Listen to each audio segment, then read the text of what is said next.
नमः शिवाय। शिव पुराण श्री रुद्र संहिता द्वितीय खंड 42वां अध्याय दक्ष के यज्ञ को पूर्ण करना। ब्रह्मा जी कहते हैं, नारद मुनि, इस प्रकार श्री हरि मेरे देवताओं और ऋषि मुनियों की स्तुति से भगवान शंकर बहुत प्रसन्न हुए। वे हम सबको कृपा दृष्टि से देखते हुए बोले, प्रजापति दक्ष, मैं तुम सभी पर प्रसन्न हूँ। मेरा अस्तित्व सबसे अलग है। मैं स्वतंत्र ईश्वर हूँ, फिर भी मैं सदैव अपने भक्तों के अधीन ही रहता हूँ। 4 प्रकार के पुण्यात्मा मनुष्य ही मेरा भजन करते हैं। उनमें पहला आर्थ, दूसरा जिज्ञासु, तीसरा अर्थार्थी और चौथा ज्ञानी है। परंतु ज्ञानी को ही मेरा खास सानिध्य प्राप्त होता है, उसे मेरा ही स्वरूप माना जाता है। वेदों को जानने वाले परम ज्ञानी ही मेरे स्वरूप को जानकर मुझे समझ सकते हैं। जो मनुष्य कर्मों के अधीन रहते हैं वे मेरे स्वरूप को नहीं पा सकते।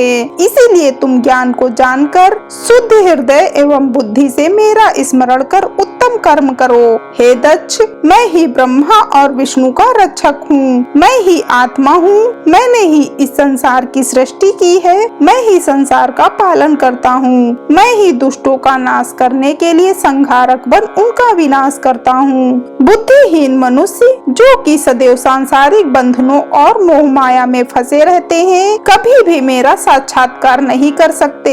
मेरे भक्त सदैव मेरे ही स्वरूप का चिंतन और ध्यान करते हैं। हम तीनों अर्थात ब्रह्मा, विष्णु और रुद्रदेव एक ही हैं। जो मनुष्य हमें अलग ना मानकर हमारा एक ही स्वरूप मानता है, उसे सुख, शांति और समृद्धि की प्राप्ति होती है। परंतु जो अज्ञानी मनुष्य हम तीनों को अलग अलग मानकर हम में भेदभाव करते हैं, वे नरक के भागी होते हैं। हे प्रजापति दक्ष, यदि कोई श्री हरि का परम भक्त मेरी निंदा या आलोचना करेगा या मेरा भक्त होकर ब्रह्मा और विष्णु का अपमान करेगा, उसे निश्चय ही मेरे कोप का भागी होना पड़ेगा। तुम्हें दिए गए सभी श्राप उसको लग जाएंगे। भगवान शिव के इन वचनों को सुनकर सभी देवताओं, ऋषि मुनियों तथा श्रेष्ठ विद्वानों को हर्ष हुआ तथा दक्ष भी प्रभु की आज्ञा मानकर अपने परिवार सहित शिव जी की भक्ति में मग्न हो गया।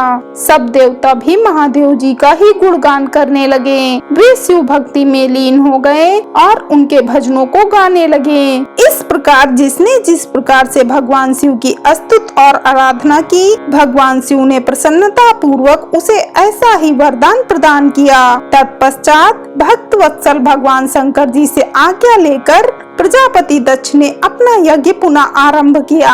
उस यज्ञ में उन्होंने सर्वप्रथम शिव जी को भाग दिया। सब देवताओं को भी उचित भाग दिया गया।